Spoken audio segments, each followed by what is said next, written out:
Wakati ligi ya mabingwa ikiendelea weekend hii, wekundu wa Msimbazi Simba wakiwakabili Esperance de Tunis kwenye uwanja wa Benjamin Mkapa.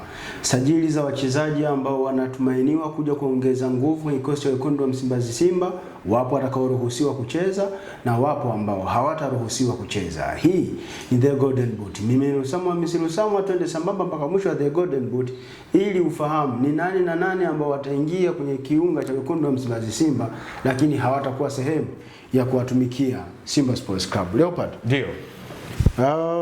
Leo Simba watatangaza mchezaji mwingine baada ya kumtambulisha Anicet Oura. Kuna uwezekano mkubwa Simba leo akamtambulisha Ino Jospin Loemba. Ino Jospin Loemba hatakuwa sehemu ya kikosi cha wekundu wa Msimbazi Simba ambacho kitakabiliana na Esperance de Tunis. Vile vile kwa sambamba na Anicet Oura. Kulingana na timu ya Simba ilivyo, kuna hasara yoyote ile Simba wameipata, maana sio pengo kwa sababu hawajawahi kucheza. Ila kuna hasara yoyote ile Simba atakuwa wameipata kwa kuwasajili wachezaji ambao hawataweza kuwatumia kwenye ligi ya mabingwa barani Afrika msimu huu tulionao?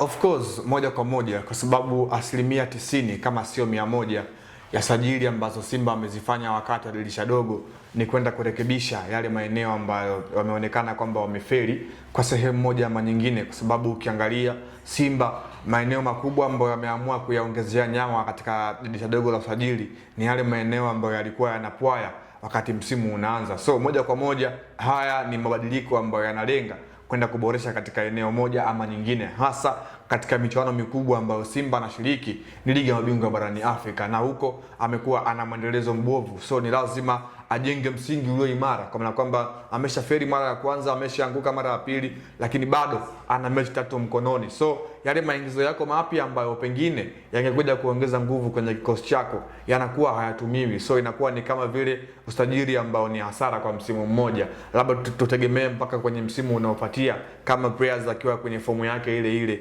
kama watu wengi ambao wamekuwa wanazoea. Lakini unakuja kuangalia kwa sehemu moja ama nyingine, Simba amefanya maingizo mapya ya wachezaji kama Dibase Gueye, raia wa Senegal, ameingia kwenye kikosi na tumemshuhudia kwenye mchezo wa kwanza dhidi ya Esperance de Tunis. Alikuwa ni mchezaji ambaye aliingia kipindi cha pili, lakini unaangalia pia kwa mtu kama vile Chama amerejea kwenye kikosi. Hayo ni maingizo ambayo yameingia kwenye kikosi moja kwa moja, na watu wengi wanategemea kuweza kuona improvement na Simba ikibadilika kwa sehemu moja ama nyingine. Lakini moja kwa moja nakuja kuangalia kama mtu kama vile Anicet Oura ambaye katika kimsingi eneo la Simba ambalo anacheza Anicet Oura limekuwa halina mwendelezo mzuri, kwa maana katika zile ranks zote mbili. Namzungumzia kwa upande wa Kibu Denis Prosper, the same kwa upande wa Elia Mpanzu Kibisawala, wamekuwa wana ups and downs nyingi. So tungetegemea kumwona kama mtu kama Anicet Oura angekwenda kuwa sehemu ya backup ama regular starter moja kwa moja, lakini unaona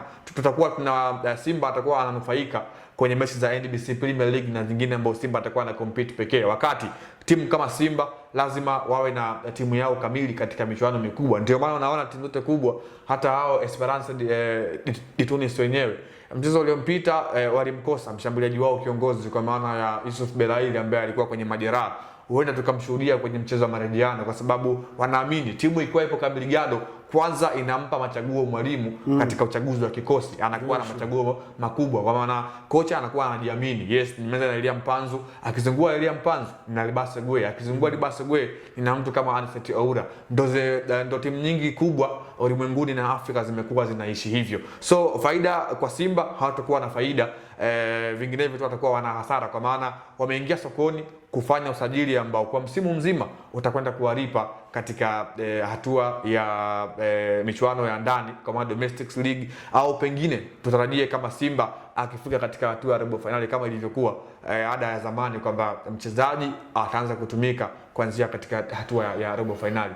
Kwenye hili kuna namna ambavyo viongozi wanapaswa kujifunza. Maybe walihitajika kuwa na kikosi kizuri mwanzoni, kwa sababu wakati unasajili mchezaji ambaye unajua kwamba huyu ana ubora huu.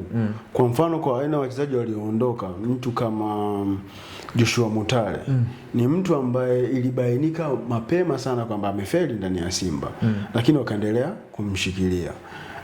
Mchezaji kama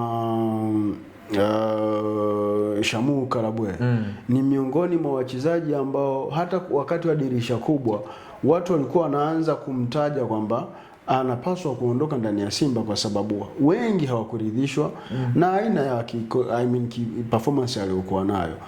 Kitendo cha viongozi wa Simba kuchelewa kufanya maamuzi sio ndio kilichoifikisha Simba mahali hapa? Of course tunasema kwamba ukikosea kujenga msingi katika nyumba yako, basi hiyo nyumba haitakuwa imara. Katika dirisha kubwa la usajili ambapo ndiko wakati pia mwalimu anapata wasaa kukaa na wachezaji wake ambao wamesajili kwa maana ya pre-season, ndipo hapo msingi unatengenezwa wakiwa walimu kwa pamoja na wachezaji. Kuna bomu ambalo linaanza kutengenezwa la msimu mzima.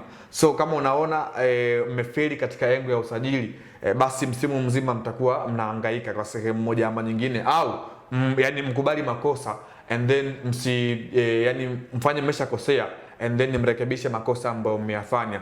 Ndivyo ambavyo wamefanya viongozi wa klabu ya Young Africans. Nitolea mfano, ni wazi asilimia kubwa ya sajili ambazo walizifanya katika dirisha kubwa hazijaweza kulipa kwenye timu, wakaamua kutumia dirisha dogo vizuri. Unaona, wameongeza Aurel Depu kwenye kikosi, wameongeza Alan Okello kwenye kikosi, Damaro Kamara the same ameingia kwenye kikosi, the same kwa Manengo ameingia kwenye kikosi. Unaona, walifahamu kwamba wameshakosea mara ya kwanza, so hapa ndio sehemu ya ku clear yale makosa ambayo wameyafanya. Lakini kama timu imeshafeli kwenye dirisha kubwa and then dirisha dogo tunakuja mnafeli, so ni wazi kwamba kwenye msimu mzima mmeshajiwekea kufeli kwa sehemu moja ama nyingine. Lakini by the way, unaona kukosekana kwa Aura na huyo mchezaji mwingine ambaye ameingia kwenye kikosi ambaye anatarajiwa kutangazwa leo, inaweza kuwa ni sehemu ya Simba kuweza kutonufaika kwa maana ukiangalia kwenye hizi competitions match Simba anakwenda kumisi kwa maana ya Maodo Kante ambaye alikula kadi nyekundu kwenye mechi dhidi ya Stade Malien,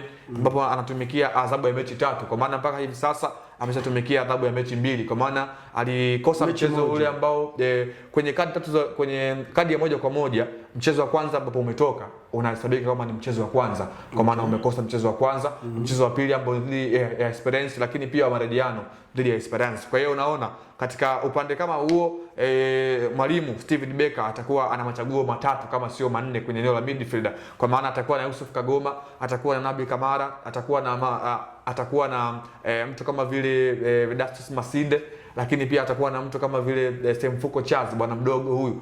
Ukiangalia kwa timu kama Simba lazima uwe na viungo wenye experience kubwa, hasa kwenye hii michuano, kwa sababu ukiangalia Esperance de Tunis ni miongoni mwa timu ambazo zina viungo bora ambao tumeona ubora wao katika mchezo wa kwanza katika uwanja wa Ahmad Agredi pale nchini Tunisia. Kwa hiyo Simba wanaweza wakawa wanapata hasara kubwa katika kukosa huduma za hawa wachezaji ambao wamesajiliwa katika dirisha dogo, ukiwatoa wale 3 au 4 ambao wameshaingia moja kwa moja kwenye kikosi. Simba Sports Club watakuwa na hasara ya kuwakosa wale wachezaji ambao walikuwa wameshaonekana wanaweza kaingia kwenye kikosi na kwenda kutoa msaada, lakini kutokana na adhabu za hapa na pale mtu kama Maodo Kante anakosekana. Lakini vile vile hawa wachezaji watatu na mzungumzia Jospin Loemba na Aniset Oura si wachezaji ambao watakuwa featured kwenye mchezo dhidi ya Esperance de Tunis hiyo Jumapili ya Februari mosi kwenye uwanja wa Benjamin Mkapa. Lusama Hamisi Lusam ni kwa na Leopard John.